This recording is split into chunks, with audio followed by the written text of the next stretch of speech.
We're back. All right, we're going to do 3.5C. 3.5C, let me write that down. Notes 3.5C. Come here, Joshua. Come over here and say hi to all my students. This is one of my buddies from church. Say hi. Hi. He's over here playing today. All right, so notes. Let me scoot over. I invited Ken Griffey Jr. too. He decided to come and join us as well. All right, notes 3.5.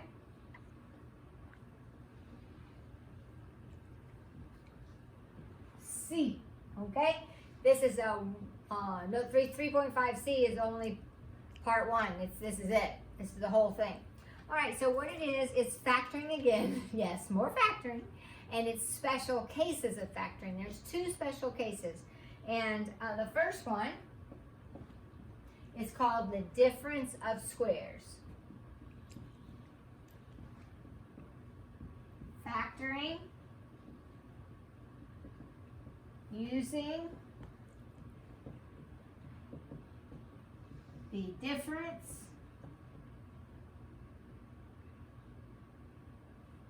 of squares. Now, I'll have to tell you, this is usually everybody's favorite one to do factoring because it's got a little dance to it, and it's just an easy one to remember. All right, I have 6 examples, so don't write too big.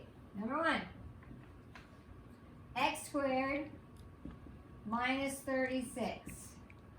You still are thinking about that same process. What first term times what first term is x squared? X times x. What last term times what last term is negative 36. But notice this. The middle term is missing. That means it has to add up to 0. So what makes 2 expressions add to 0?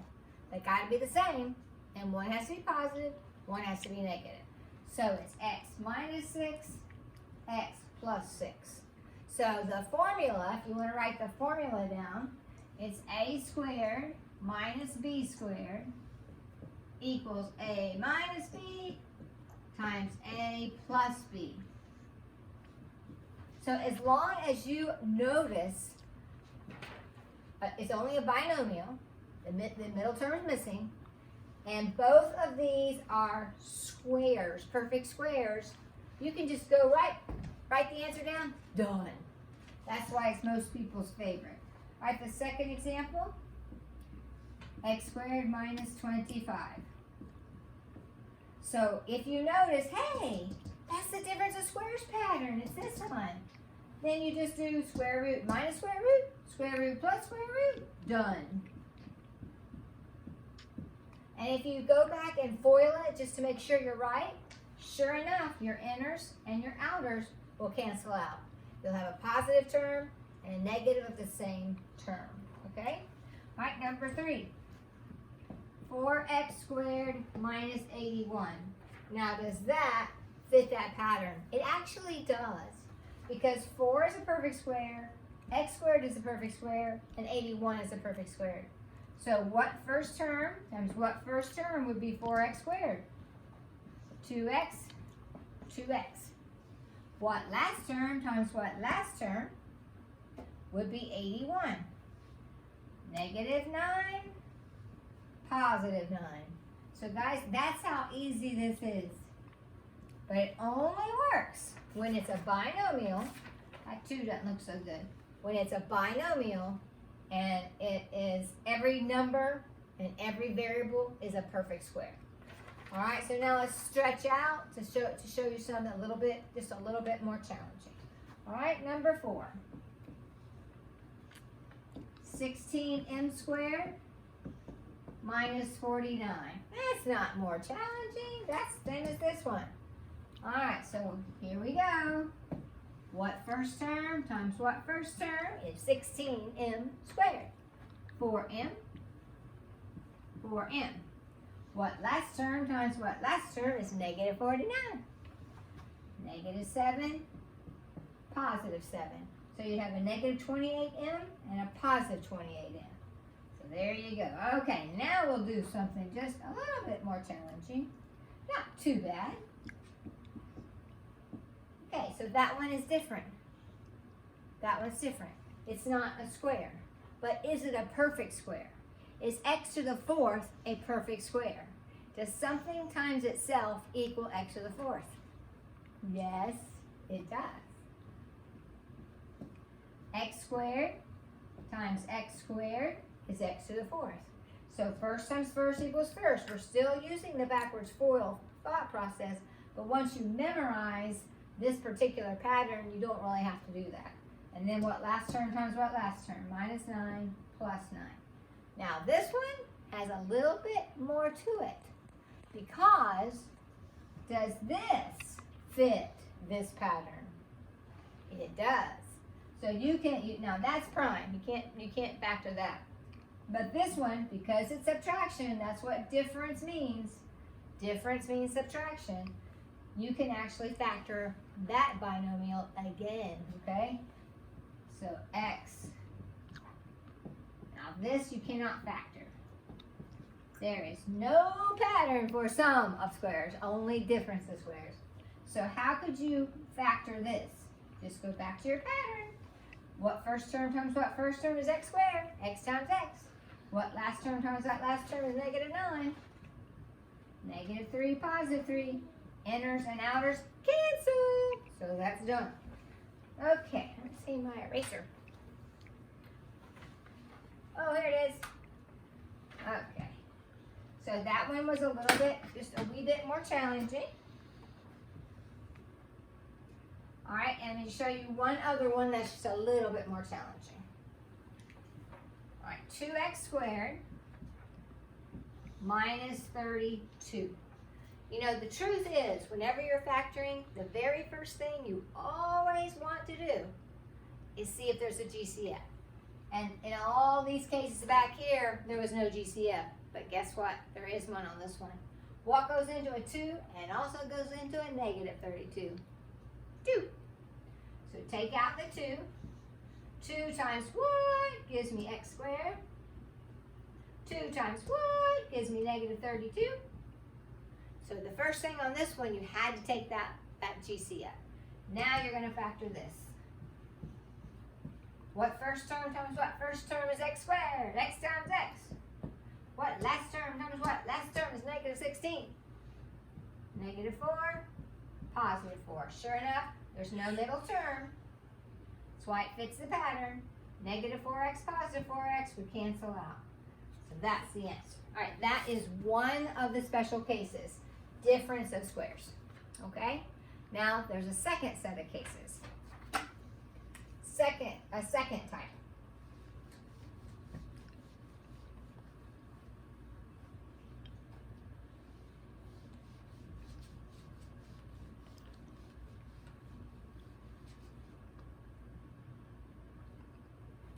Okay, here we go. All right, this is Roman numeral number 2. Factoring using perfect square trinomials. Okay, so we'll erase the difference of squares. All right, we actually have 2, one with addition and one with subtraction. Adding and subtracting both work on this one. All right, this one,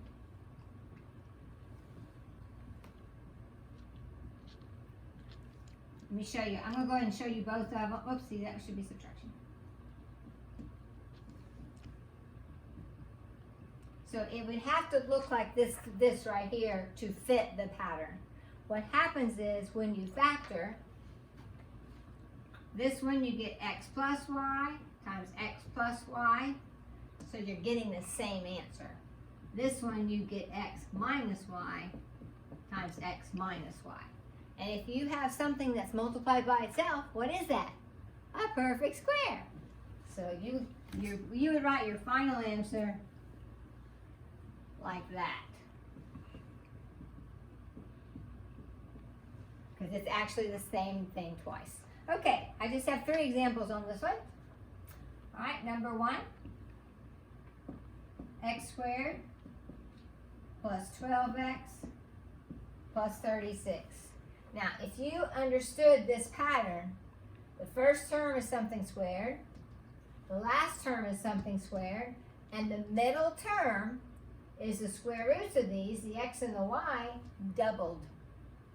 So this is an x, the square root of would be an x, the square root of this would be 6. What's 6x doubled? 12x. So this does fit the pattern. Now, if you're having trouble seeing that, guess what? You can just do backwards FOIL. It works every time. What first term times what first term is x squared? What last term times that last term is 36, and the middle is positive. So it works. That's 6x, that's 6x, that's 12x. So you've got your whole thing there. All right, now your final answer though in proper form would be x plus 6 quantity squared, because you're really multiplying the same thing by itself. All right, let's try that again. 144, sorry, there we go. 144p squared minus 120p plus 25. So the way that you'll recognize that it fits this pattern is the first term is a perfect square, the last term is a perfect square, you square root them and double it, and you get that. So again, you can just do backwards FOIL. What first term times what first term is 144p squared. This is a perfect square trinomial, so you got to do the square root. So 12p times 12p. And then what last term times that last term is 25. What times what is 25? 5 times 5. Like, that's right, La Brianna. Thank you for helping me. 5 times 5. So once again, you see you get the same thing in both. So it's a binomial, the whole quantity is squared. All right, one last example and then we'll be done. Number 3, here we go. 5x squared minus 20x plus 20. All right, is 5 a perfect square? Is 20 a perfect square? No, it's not. So that means there must be something else to it. GCF is what you're supposed to check every time. See, these 3 did not have a GCF. These 3 did not have a GCF. These do. These 3 terms, this trinomial has a GCF. What goes into a 5, a negative 20, and a negative, oh, that's a positive, and a positive 20. 5. So you're going to take out the 5 first. Divide every term by 5. This divided by 5 is this. This divided by 5 is this. This is divided by 5 is that, okay? Then, is this a perfect square? Yep. Is that a perfect square? Yep. Square root of both and double it. You got it. It's a perfect square trinomial. So x times x, and 2 times 2. I just made a mistake there. Hope you caught it. It's got to multiply to be a positive 4, but add to be a negative 4. So I need a negative times a negative to be a positive 4, and then a negative times a negative to be a negative 4x. That's a negative 2x, your inners, a negative 2x, your outers, so that would add up to be a negative 4x. So that would be your answer. So there's 2 little formulas that you can memorize. But the truth is, you can use backwards FOIL for them because it's the same thing. But if you recognize the formula, it just makes your work go a lot quicker. So it's up to you. Totally up to you. But anyway, so Ken Griffey Jr. and I are telling you bye. Have a good weekend and week. Have a good week.